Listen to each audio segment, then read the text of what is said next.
Welcome to 7 news Telugu బులెటిన్ల ముందుగా headlines. YSRCP అధినేత జగన్మోహన్ పై ముఖ్యమంత్రి చంద్రబాబు ఫైర్.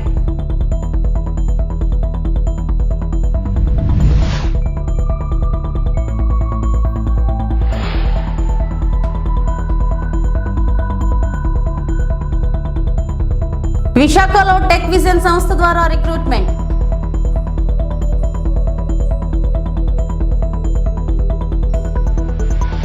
విశాఖ ఉక్కు ఆంధ్రుల హక్కు అనే దానికి టీడీపీ కట్టుబడి ఉంది. ముఖ్యమంత్రి చంద్రబాబు నాయుడు.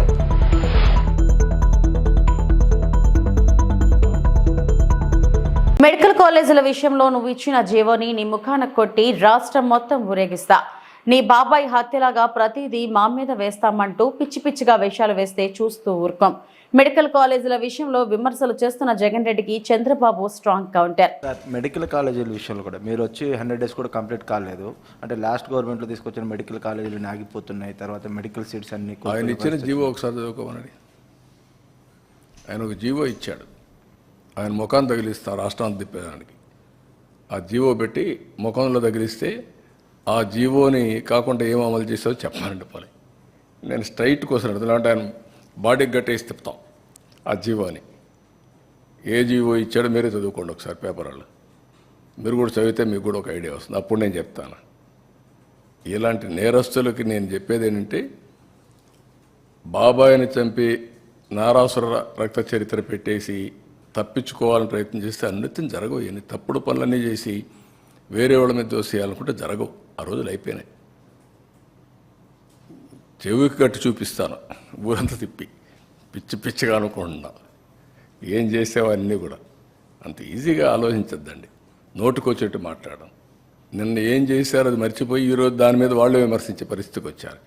ఆ జీవో ఒకసారి చదవండి. నేను చెప్పను, చెప్తే మీకు రహస్యం పోతుంది, సీక్రెట్ పోతుంది. You read that. What issued the GO in private colleges, you read that, then మాట్లాడదాం. పబ్లిక్లోకి పర్టికులర్గా ప్రభుత్వం మీద ఒక నెగిటివ్ నేను కాదా, నువ్వు చదువయ్యా చదువు. నేనండి కదా సార్, అంటే ప్రభుత్వం పైన మీరు కష్టకాలంలో క్రైసిస్ నుంచి నేనేమంటానంటే, అంత ఇరిటేట్ అయిపోవాల్సిన పనిలే వీళ్ళ గురించి. ఇరిటేట్ అయిపోతే వచ్చేది కూడా ఏం లేదు. వీళ్ళు చల్లని కాసులు ఇవే చేస్తారు. నేరస్తులు ఏమంటారు, ఇదే చేస్తూ ఉంటారు. మీరు గుర్తుపెట్టుకోవాల్సింది, ప్రజాహితం కోసం కొంతమంది పనిచేస్తే ప్రజలకు ద్రోహం చేయడానికి కొంతమంది పనిచేస్తూ ఉంటారు. ఇప్పుడు కాదు, కలియుగంలో కాదు, త్రేతాయుగంలో కూడా చూసాం, ద్వాపరయుగంలో కూడా చూసాం. ఆ రోజు కూడా యజ్ఞాలు చేసేవాళ్ళు రాజులు, రాక్షసులు వచ్చి చెడగొట్టేవాళ్ళు. రాక్షసుల మీద పోరాడుతూ యజ్ఞాలు చేసే పరిస్థితి ఇప్పుడంతే. It is a continuous process. Will fight it out. 5 ఏళ్ల విశాఖ స్టీల్ ప్లాంట్ పై మాట్లాడిన వారు ఇప్పుడు విశాఖలో స్టీల్ ప్లాంట్ ఉద్యోగులని ఈ సైకో బ్యాచ్ వెళ్లి రెచ్చగొడుతున్నారు. విశాఖ ఉక్కు ఆంధ్రుల హక్కు అనే దానికి టీడీపీ కట్టుబడి ఉంది. ఇంతకు ముందు వాజ్పేయి గారి టైంలో కాపాడింది మేము, మళ్ళీ ఈసారి కూడా స్టీల్ ప్లాంట్ ని కాపాడేది మేము. స్టీల్ ప్లాంట్ ఉద్యోగులు కూడా కష్టపడి పనిచేసి స్టీల్ ప్లాంట్ ని లాభాల్లో తీసుకొని రావాలి అని సీఎం చంద్రబాబు పేర్కొన్నారు. మరి ఇంకొక పక్కన ఇది ఒక ప్రాబ్లం అయితే, విశాఖపట్నం స్టీల్ ప్లాంట్ అది కూడా కావాలని రెచ్చగొట్టే పరిస్థితికి వస్తున్నారు.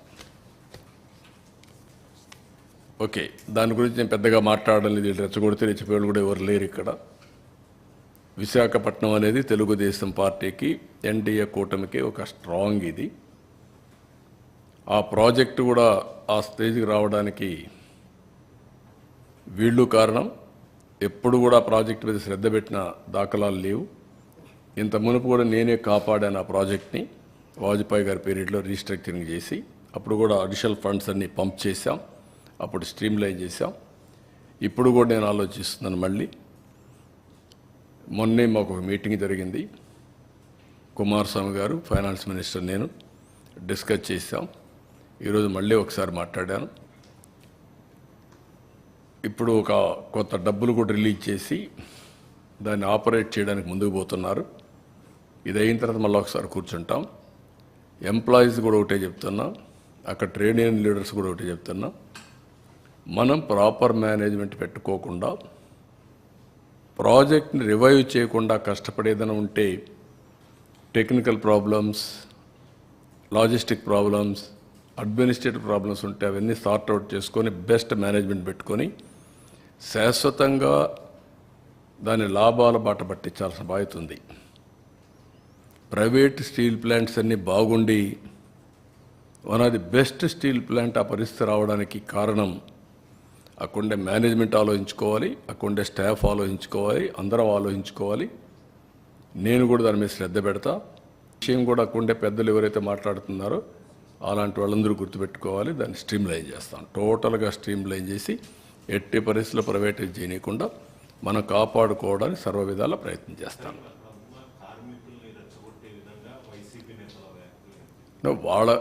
వాళ్ళ పని ఏంటి?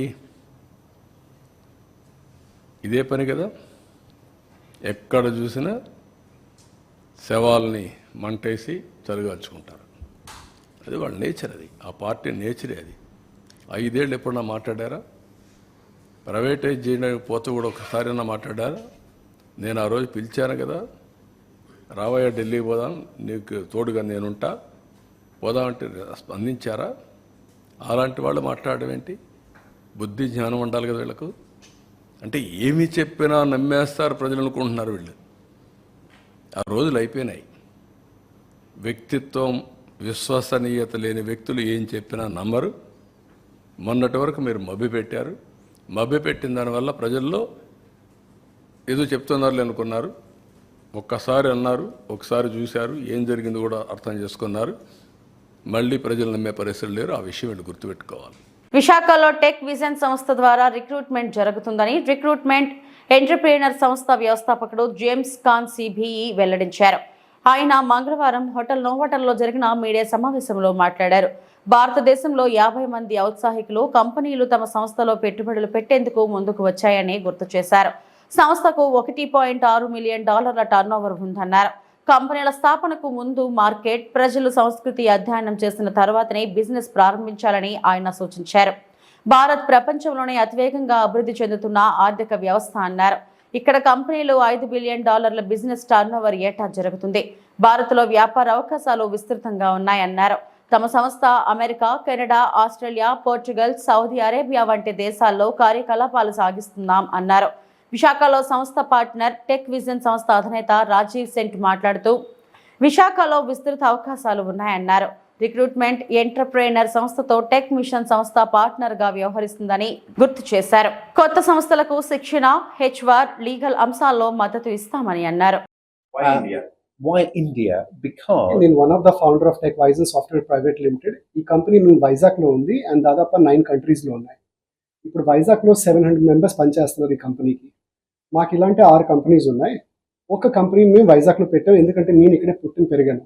అందుకే దాని బదులు కంపెనీ ఇక్కడ పెట్టాను. ఇప్పుడు ఏమైందంటే రీసెంట్గానే ఈయన చాలా ఫేమస్ పర్సనాలిటీ. ఇప్పుడు మనకి షార్క్ ట్యాంక్ ఇండియా ఉంది, మీకు ఐడియా ఉంటుంది షార్క్ ట్యాంక్. అలాగే యూకేలో దాన్ని డ్రాగన్ డెన్ అంటారు. ఆయన జడ్జి. ఓకే, సో ఈయనతో మేము పార్ట్నర్షిప్ చేసాం. ఇప్పుడు ఏం చేస్తామంటే ఇంట్లో పార్ట్నర్షిప్ చేసిన తర్వాత చాలా స్టార్టప్ కంపెనీస్కి మెయిన్ ఏంటి కావాలి? ఫండ్ కావాలి అండ్ సపోర్ట్ కావాలి. ఎందుకంటే వాళ్ళు ఫ్రెష్ బిజినెస్ మెన్, వాళ్ళకి తెలీదు ఎలా బిజినెస్ నడపాలి. వాళ్ళకి టెక్నాలజీ ఐడియా ఉంది, ఓకే, ప్రాసెస్ ఐడియా ఉంది, కానీ బిజినెస్ ఎలా ఎక్స్పాండ్ చేయాలో వాళ్ళకి తెలియదు. దట్ ఈస్ వేర్ మేము వస్తాం. ఓకే, మేము వాళ్ళకి డబ్బులు ఇస్తాం, అట్ ద సేమ్ టైం వాళ్ళకి సపోర్ట్ కూడా చేస్తాం బిజినెస్ ఎక్స్పాండ్ చేయడానికి. one of the fastest growing markets in the world, the rest of the world want to tap into the Indian talent pool. Already today, India has millions of people who are working for international organizations. We think you're only scratching the surface. This is a massive market that nobody really has captured today. There is no dominant player in the Indian market, which is why Recruitment Entrepreneur sees an opportunity to take that first mover advantage. కేంద్రం ప్రకటించిన Khelo India పథకంలో భాగంగా నర్సీపట్నంలో multipurpose indoor stadium నిర్మాణానికి ఏర్పాట్లు speaker Ayyanna Patrudu చేపట్టారు. ఈ ప్రాజెక్టుకు సంబంధించిన డిపిఆర్ తయారు చేయడానికి వచ్చిన అధికార యంత్రాంగం స్థల పరిశీలన అనంతరం విలేకరులతో మాట్లాడుతూ స్పీకర్ అయ్యన్న పాత్రుడు ఈ ప్రాజెక్టులో స్పోర్ట్స్ శిక్షణ సంస్థ కూడా ఉంటుంది. ఇతర జిల్లాల నుంచి క్రీడాకారులు ఇక్కడికి వచ్చి శిక్షణ పొందే వీలుంటుందని అన్నారు. ఇండోర్ గేమ్స్ కోసం అన్ని అవసరమైన ఏర్పాట్లు చేయనున్నట్లు తెలిపారు. ఎంపీ సీఎం రమేష్ సహకారంతో ఈ పనులు పూర్తి చేస్తామని ఆయన చెప్పారు. గతంలో నర్సీపట్నానికి ఇండోర్ స్టేడియాన్ని మంజూరు చేశాం, కానీ గత ప్రభుత్వ హయాంలో పట్టించుకోకపోవడం వల్ల నిధులు వృధా అయ్యాయని అయ్యన్న పాత్రుడు అన్నారు. అక్కడ నుండి రుతులత్స పాత్రుడు స్మారకానందనం వనం స్కేటింగ్ రింగ్ వద్దకు వెళ్లి పరిశీలించారు. గత 5 ఏళ్లలో మెయింటెనెన్స్ లోపంతో రింగ్ మరమ్మతులకు గురైంది. ఇప్పుడు మరమ్మతులు చేసి రాబోయే రోజుల్లో స్కేటింగ్ రింగ్ సిద్ధం చేస్తాం. గతంలో మాదిరిగా రాష్ట్ర స్థాయిలో స్కేటింగ్ పోటీలు నిర్వహిస్తామని అన్నారు. అందరికీ నమస్కారం అండి. నర్సీపట్నంలో చాలా రోజుల నుంచి నా కోరిక ఏంటంటే ఇండోర్ స్టేడియం కట్టాలనేటువంటి కోరిక ఉండేది. లాస్ట్ టైం మన గవర్నమెంట్ ఉన్నప్పుడు, నేను ఆర్ఎన్బి మినిస్టర్గా ఉన్నప్పుడు ఇక్కడ ఇండోర్ స్టేడియం శాంక్షన్ చేసాం. ఇక్కడ ఫౌండేషన్ కూడా ఇస్తాం ఇక్కడ. అయితే మళ్ళీ గవర్నమెంట్ మారిపోయిన తర్వాత వాళ్ళు పట్టించుకోలేదు. ఆ ఫండ్స్ అన్ని ల్యాప్స్ అయిపోయాయి. అప్పటి నుంచి మళ్ళీ ఇక్కడ కట్టాలని కోరుకోద్దు, కానీ మనకు అవకాశం ఈ మధ్యలో వచ్చింది మనకి. నేను ఈ మధ్యన కేంద్ర ప్రభుత్వం వారు ఖేలో ఇండియా అని ఒక స్కీమ్ పెట్టారు భారతదేశం మొత్తం. ఆ స్కీమ్ ఏంటంటే మల్టీపర్పస్ స్టేడియం. ఒకే స్టేడియంలో 5-6 గేమ్లు ఆడుకోవచ్చు. వాలీబాల్ కానీ, కబడ్డీ కానీ, బ్యాడ్మింటన్ కానీ, తర్వాత త్రోబాల్ కానీ, ఇటువంటి గేమ్స్ 5-6 గేమ్స్ ఒకే స్టేడియంలో ఆడుకోవచ్చు. కబడ్డీ ట్రైనింగ్ అవ్వాలన్నా, ఏమైనా ట్రైనింగ్ అవ్వాలన్నా, వాలీబాల్ ట్రైనింగ్ కావాలన్నా ఆ పిల్లలకి 4 రోజులు ట్రైనింగ్ ఇవ్వచ్చు. ఇక్కడే వాళ్ళకి బెడ్స్, పడుకోవడానికి భోజనాలు అన్నీ కూడా ఉంటాయి. ట్రైనింగ్ సెంటర్ కూడా, స్పోర్ట్స్ ట్రైనింగ్ సెంటర్, ఇవన్నీ కలిపి ఒక స్కీమ్ పెట్టారు. నేను మన రమేష్ గారు, ఎంపీ గారు కలిపి మనం కూర్చుని మాట్లాడుకున్నప్పుడు మా నర్సీపట్నానికి ఆ స్కీమ్ కావాలని చెప్పి నేను రిక్వెస్ట్ చేశా. చేస్తే మనకి సెంట్రల్ గవర్నమెంట్ వాళ్ళు వెంటనే డిపిఆర్ ప్లాన్ తయారు చేసి పంపిస్తే మనకి సెంట్రల్ గవర్నమెంట్ మొత్తం డబ్బు అంతా సెంట్రల్ గవర్నమెంట్, మనకి స్టేట్ గవర్నమెంట్కి సంబంధం లేదు. మొత్తం సెంట్రల్ గవర్నమెంట్ డబ్బు ఇస్తుంది. అది మంచి స్కీము. మన నర్సీపట్నానికి ఇవ్వడానికి ఒప్పుకున్నారు. అంచేత ఈ సైట్లో కట్టాలని నా కోరిక. పక్కన కాలేజీలు, ఈ కాలేజీ, ఆ కాలేజీలు ఉన్నాయి. పిల్లలకు కూడా ట్రైనింగ్ ఇచ్చినట్టు ఉంటుంది. తర్వాత ఇతర జిల్లాల నుంచి ఎక్కడి నుంచి వచ్చినా పిల్లలకు ట్రైనింగ్ ఇచ్చుకోవచ్చు. అంటే సెంట్రల్ గవర్నమెంట్ స్కీమ్లో ఈ ప్రాజెక్ట్ కట్టాలని చెప్పి ఒక నిర్ణయం తీసుకోవడం జరిగింది. అందుకే అలా డిపిఆర్ తయారు చేయడం కోసం విశాఖపట్నం నుంచి వచ్చారు. నేను డిపిఆర్ కదంటారు, డిపిఆర్ తయారు చేయడానికి విశాఖపట్నం నుంచి వచ్చారు. వెంటనే తయారు చేసి డిపిఆర్ సెంట్రల్ గవర్నమెంట్ పంపించాలా. నేను కూడా ఢిల్లీ వెళ్ళి 2-3 రోజులు కూర్చొని ఆ శాంక్షన్ ఆర్డర్ తీసుకురావడానికి ప్రయత్నం చేస్తున్నాం.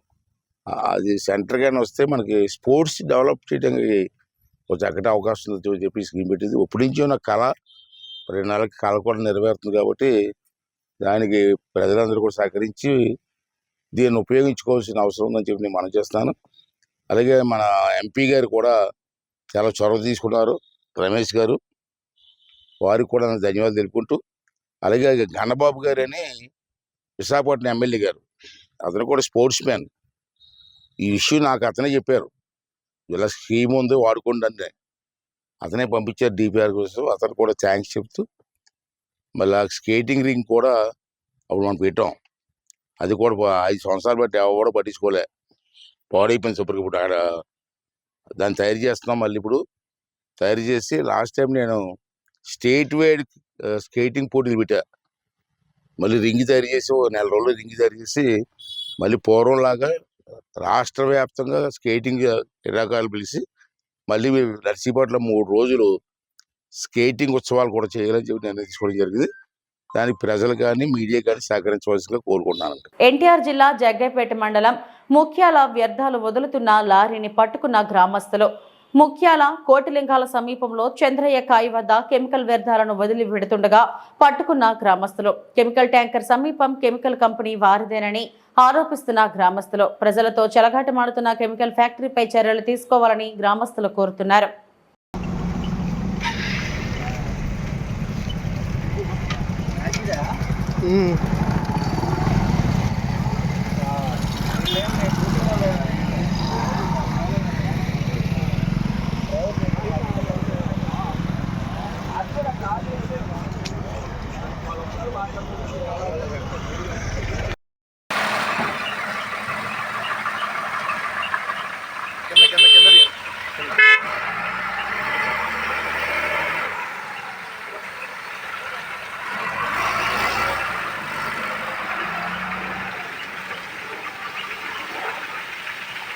ఆగకుండా కాదు.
ఆగకుండా కాదు.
చిత్తూరు నగరంలోని 1 టౌన్ పోలీస్ స్టేషన్ నూతన ఎస్ఐగా శ్రీనివాసులు బుధవారం ఉదయం 10:30 గంటలకు బాధ్యతలు స్వీకరించారు.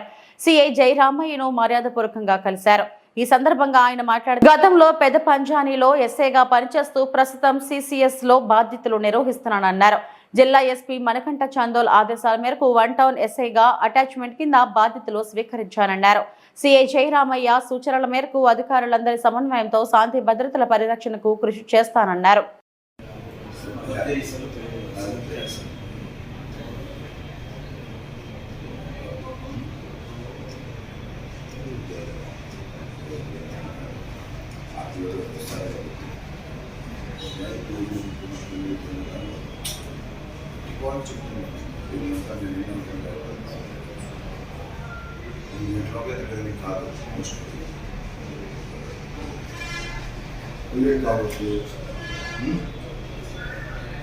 అలాంటి చేసినాము లేదా ఎస్ఐ ఇన్స్పెక్టర్ చేయాలి ఆ ఫీలింగ్ అంతా నేను ఇప్పుడు ఎస్ఐగా చేస్తున్నాను సార్.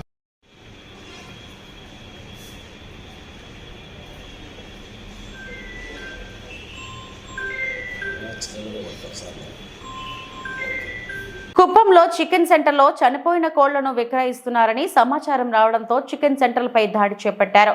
చికెన్ సెంటర్లు, హోటళ్లు చనిపోయిన మాంసాన్ని వాడితే కఠినమైన చర్యలు తీసుకుంటామని మున్సిపల్ కమిషనర్ తెలిపారు. చికెన్ సెంటర్పై, హోటల్పై తనిఖీలు చేసేటప్పుడు చెడిపోయిన మాంసం దొరికితే ₹1,00,000 పెనాల్టీ వేస్తామని చెప్పారు. కబాబ్ సెంటర్లో చనిపోయిన చికెన్ ముక్కలను కబాబ్ చేసి అమ్మితే కఠినమైన చర్యలు తప్పవని అన్నారు. తమిళనాడు నుండి చనిపోయిన కోళ్లను తీసుకొచ్చి కుప్పంలో విక్రయిస్తున్నారని సమాచారం రావడంతో ఈ తనిఖీలు చేయడం జరిగిందని మున్సిపల్ కమిషనర్ తెలిపారు.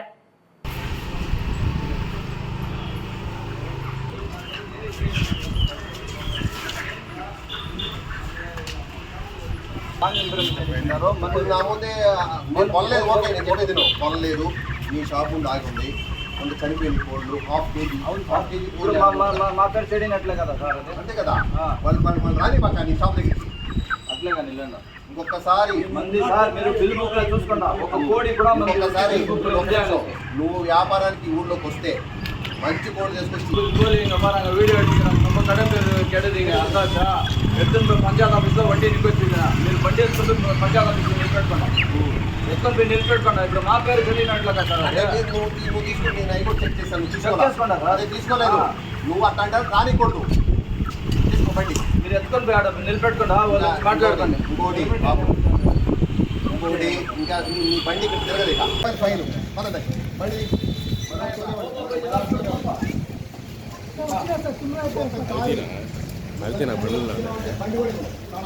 వెళ్ళిపో వెళ్ళిపో మనుషులు చచ్చిపోయిన కూడా అమ్ముతారు అతను తీసుకోలేదు కాబట్టి సరిపోయింది అందుకని కుప్పం పురపాలక సంఘ పరిధిలో కృష్ణాగర్ నుంచి వచ్చి కొంతమంది వ్యాపారస్తులు చనిపోయిన కోళ్ళు వీక్గా ఉండే కోళ్ళు 1/2 kg 3/4 kg కోళ్ళు అమ్ముతున్నారు. ఈరోజు ఒక ఇన్ఫర్మేషన్తో వాళ్ళ బండి పట్టుకొని అవన్నీ కూడా రికవర్ చేయడం జరిగింది. మొత్తం కూడా పురపాలక సంఘ పరిధిలో ఉండి చికెన్ కొట్ల యాజమాన్యాలకి మరియు కబాబ్ సెంటర్ల వాళ్ళకి నా విజ్ఞప్తి, పురపాలక సంఘ పరిధిలో ప్రజలకి చాలా చక్కని ఆరోగ్యకరమైన మాంసాన్ని మాత్రమే అమ్మాలి. కబాబ్ సెంటర్లో కూడా టైం టు టైం ఆయిల్ మార్చాలి, కలర్ వేయకూడదు. కబాబ్ కూడా ఫ్రెష్గా ఉండే కబాబ్ మాత్రం ప్రజలకు పెట్టాలి. కబాబ్ సెంటర్ల వాళ్ళకి కూడా ప్రతి కబాబ్ సెంటరు మా వాళ్ళు చెక్ చేస్తారు. ఏ క్షణమైనా దొరికితే ఏదైనా డ్యామేజ్ అయిన కబాబ్ కానీ, డ్యామేజ్ అయిన మాంసం కానీ, డ్యామేజ్ అయిన కోళ్ళు కానీ ఈ పురపాలక సంఘ పరిధిలోని ప్రతి ఒక్కరికి కూడా ఇది ఒక విన్నపం, మా యొక్క సూచన ఖచ్చితంగా పాటించాలా. ఫ్రెష్ మాంసం అమ్మాలా, చక్కగా ఉండే కోళ్ళు మాత్రమే అమ్మాలా. తర్వాత ఈ కబాబ్ సెంటర్ల వాళ్ళు ఫ్రెష్గా oil March time to time చక్కగా ప్రజలకు అందించాలా. ఎట్టి పరిస్థితుల్లో అదే ఆయిల్ రిపీటెడ్గా వాడకూడదు. చక్కని మాంసం అమ్మాలని మరీ విజ్ఞప్తి. కబాబ్ సెంటర్లు, హోటల్స్ తర్వాత అన్నీ కూడా చెక్ చేస్తాము. దొరికితే లక్షలాది రూపాయలు ఫైన్ వేసే అవకాశం ఉన్నది. దయచేసి ఇది గమనించి ప్రజలకి మంచి ఆహారం ఇచ్చి చక్కగా వ్యాపారాలు చేసుకోవాలని నా యొక్క సూచన. ఆ సూచన పాటిస్తారని ఆశిస్తున్నాను. నాకు ఇంకొకసారి ఏదైనా చెక్ చేసినప్పుడు హోటల్స్లో కానీ కబాబ్ సెంటర్లో కానీ బ్యాలెన్స్ ఫుడ్ కనపడితే వాళ్ళకి చట్ట ప్రకారం వాళ్ళకి ఫైన్ వేయడం జరుగుతుంది. కలర్స్ కూడా వాడకూడదు, ఎసెన్స్ వాడకూడదు. అందరూ చక్కగా కోఆపరేట్ చేయాలి పురపాలక సంఘానికి. ధన్యవాదాలు. ఇప్పుడు వేరే వాళ్ళు కొనుక్కెళ్తున్నారు చేపల వాళ్ళు, వేరే వాళ్ళు ఎక్కడా కూడా ఇప్పుడు అంతకుముందు అక్కడ ఫ్లైఓవర్ దగ్గర వేసేవాళ్ళు ఇప్పుడు వేయటం లేదు. మేము పురపాలక సంఘం వాహనమే ఆ వేస్ట్ కూడా ప్రతి ఒక్క షాప్ నుంచి కలెక్ట్ చేస్తున్నాము. అది ఇంతకుముందు ఉన్నది, ఇప్పుడు ఎక్కడా లేదు. వాళ్ళు వేస్ట్ కొంత కొనుక్కొని వెళ్ళేవాళ్ళు ఉన్నారు, దానికి కూడా డిమాండ్ ఉన్నది. ఫుడ్ ఐటమ్స్ తీసుకెళ్తున్నారు, అలాంటిది ఏం లేదు ఇప్పుడు. ఆనాడు నెహ్రూ నేతృత్వంలో సర్దార్ వల్లభాయ్ పటేల్ సారథ్యంలో నిజాం పాలనకు విముక్తి కలిగింది. ఈనాడు రాహుల్ గాంధీ నేతృత్వంలో రేవంత్ రెడ్డి సారథ్యంలో తెలంగాణ ప్రజలకు ప్రజా పాలనను అందిస్తుంది.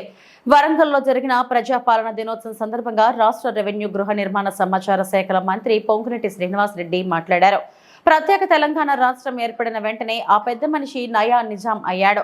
ఆ నియంతను 10 ఏళ్లు చూశారు, పీకి పడేశారు. పాలకులు తప్పు చేస్తే నిలదీసే స్వేచ్ఛ ఈ రోజు తెలంగాణలో ఉంది. పరిపాలనలో లోటుపాట్లు ఉంటే సూచనలు, సలహాలు స్వీకరించే సౌలభ్యం కల్పించామని అన్నారు. పంపి నిజాం పాలన నుంచి విముక్తి కల్పిస్తే ఇప్పటి నిజాం నయా నిజాం ఇంటికి పంపటానికి ఈనాడు రాహుల్ గాంధీ గారి ఆధ్వర్యంలోని కాంగ్రెస్ పార్టీ రేవంత్ రెడ్డి గారికి, ఇతర కాంగ్రెస్ నాయకులకి ఆ పని అప్పగించింది.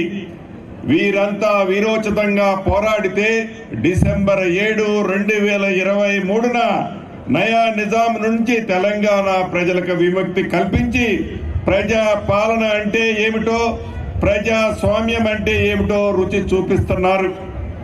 తెలంగాణ రాష్ట్రం ఏర్పడి 10 ఏళ్లు గడిచినప్పటికీ గత ప్రభుత్వం తెలంగాణ ప్రజల సంక్షేమాన్ని కానీ రాష్ట్ర అభివృద్ధిని విస్మరించింది. గత సంవత్సరం 23 డిసెంబర్ 7వ తేదీన కొలువు తీరిన మన ప్రజా ప్రభుత్వం తెలంగాణ ప్రజానికం ఆంక్షలకి అనుగుణంగా అభివృద్ధి, సంక్షేమం వైపు పయనిస్తుంది.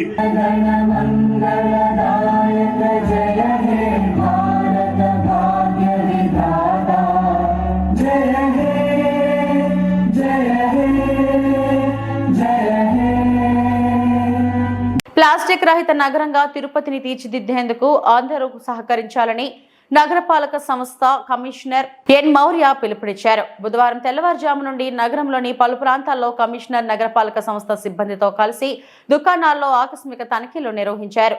నిషేధిత ప్లాస్టిక్ వస్తువులు కలిగిన రహదారులకు సుమారు 7 లక్షలకు పైగా భారీ జరిమానాలు విధించారు. నిషేధిత ప్లాస్టిక్ వస్తువులను స్వాధీనం చేసుకున్నారు.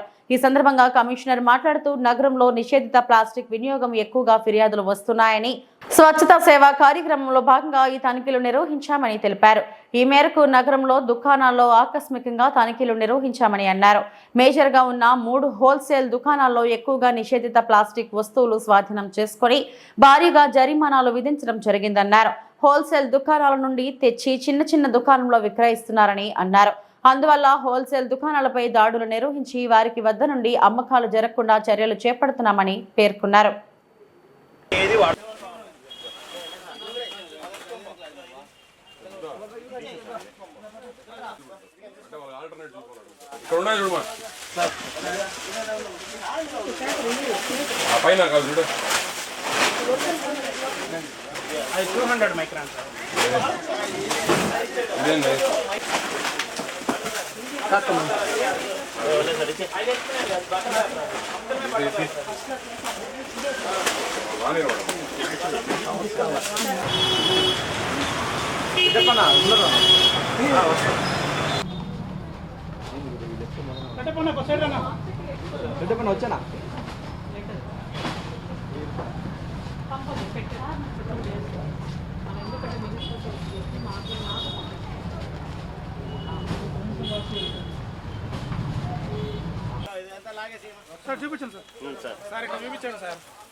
అందరికీ నమస్కారం.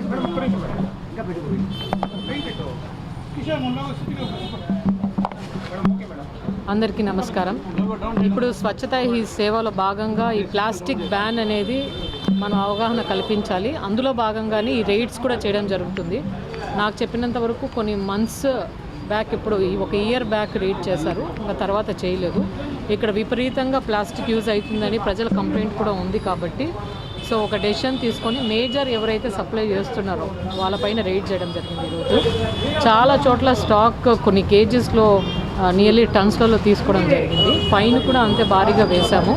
సో సప్లయర్స్ ముఖ్యంగా ఈ ప్లాస్టిక్ బ్యాన్ అనేది మనం అరికడితే ఎక్కడైతే మన రీటైలర్స్ ఉంటారో అక్కడ కూడా అరికట్టడం జరుగుతుంది. ఆ రీటైలర్స్ దగ్గర కూడా మనము రైడ్ చేసేసి మినిమం ఫైన్ కూడా వేయడం జరుగుతుంది. బట్ సప్లయర్స్ ముఖ్యంగా అందరికీ విజ్ఞప్తి ఏంటంటే, మన గవర్నమెంట్ పెట్టిన ప్లాస్టిక్ మేనేజ్మెంట్ రూల్స్లో మనకి 120 మైక్రాన్స్ ఉండాలి carry bag. So 120 microns carry bag available చాలా తక్కువ ఉంది. కాబట్టి 75 మైక్రాన్స్ వరకు కూడా మనం యాక్సెప్ట్ చేస్తున్నాం. అండ్ మనం ఏదైతే వ్రాపింగ్ బ్యాగ్స్ ఉంటాయో ఆ 51 మైక్రాన్స్ తక్కువ లేకోకుండా ఉండాలి. కానీ ఇప్పుడు చూస్తే అసలు దానిపైన లేబుల్ లేదు. లేబుల్ లేకోకుండా అసలు ఎంత మైక్రాన్ అని తెలియదు. ఒకవేళ ఉన్న ఫేక్వి కనిపించినవి ఎక్కువ బ్యాగ్స్ అనేసి తెచ్చుకుంటున్నారు. అవి తెచ్చుకోకూడదు. అది సప్లయర్స్ బాధ్యత కూడా. మీరు ఎవరికైతే మనం రీటైలర్స్కి అమ్ముతున్నామో అప్పుడు మీరు తెచ్చుకునేటప్పుడే 120 మైక్రాన్స్ క్యారీ బ్యాగ్ లేకపోతే 75 మైక్రాన్స్ అబో క్యారీ బ్యాగ్ ఉండాలి. 51 మైక్రాన్స్ అబో మనం ర్యాప్ చేసే బ్యాగ్స్ ఉండాలి. అది జాగ్రత్తగా చూసుకొని సప్లై చేయాల్సిన బాధ్యత సప్లయర్స్కి ఉంది. కాబట్టి ఈరోజు రైడ్ చేయడం జరిగింది. తర్వాత కూడా మనము ఈ awareness not just suppliers, retailers అమ్మకుండా ప్రజలలో కూడా ప్లాస్టిక్ వాడుకోకుండా మన దగ్గర ఉన్న క్లాత్ బ్యాగ్స్, జూట్ బ్యాగ్స్ వాడాలని కోరుకుంటున్నాను. Thank you. ఫైన్స్ ఇప్పుడైతే పెద్ద సప్లయర్స్లో ల్యాక్స్లో వేసాము. 1,80,000, 2,80,000 ల్యాక్స్లోనే వేస్తున్నాం. ఎందుకంటే ఆ స్టాక్ కూడా చాలా పెద్ద స్టాక్, మనం టన్స్లో తీసుకున్నాము. అంత పెట్టుకోకుండా ఉండాలి. సో అంత తెలిసి కూడా పెట్టుకున్నారు కాబట్టి భారీగానే ఫైన్లు వేస్తున్నాం. అది కట్టాలి, కట్టకపోతే సీజ్ చేయడం జరుగుతుంది షాప్స్. శ్రీకాకుళం ఎండిఓ ఆఫీస్ ప్రక్కన ఇల్లిసిపురం ఆపోజిట్ అన్నపూర్ణ మెస్ ఎదురుగా శ్రీకాకుళం శ్రీ సాయి సూర్య ఉచిత దంత వైద్య శిబిరం. శ్రీ సాయి సూర్య డెంటల్ హాస్పిటల్ వారు ఈ రోజు ఉదయం కొప్పంగి జెడ్పీటీసీ స్కూల్లో ఉపాధ్యాయులకు ఉచిత దంత వైద్య శిబిరం నిర్వహించారు. ఈ ఉచిత దంత వైద్య శిబిరం ఉపాధ్యాయులందరూ దంత సమస్యలు ఉన్నవారు డాక్టర్ని సంప్రదించారు. డాక్టర్ సిహెచ్ రాజేష్ బాబు మరియు doctor Nagapriya, dental surgeon, madams, ఉపాధ్యాయులు అందరికీ ఉచిత దంత పరీక్షలు చేయించి వాళ్ళ సమస్యను తెలుసుకున్నారు. దంత సమస్య ఉన్న వారికి ఈహెచ్ఎస్ కార్డు ఉన్న వారికి హాస్పిటల్కి వస్తే తక్షణమే ఉచితంగా ట్రీట్మెంట్ చేస్తామని తెలిపారు. హాస్పిటల్ మేనేజ్మెంట్ శ్రీమతి రాజేశ్వరి ఉపాధ్యాయులకు దంత సమస్యల కోసం చర్చించారు. ఈ కార్యక్రమంలో శ్రీమతి ఉమాకుమారి, కేశవ మరియు హాస్పిటల్ సిబ్బంది ఈ కార్యక్రమంలో పాల్గొన్నారు.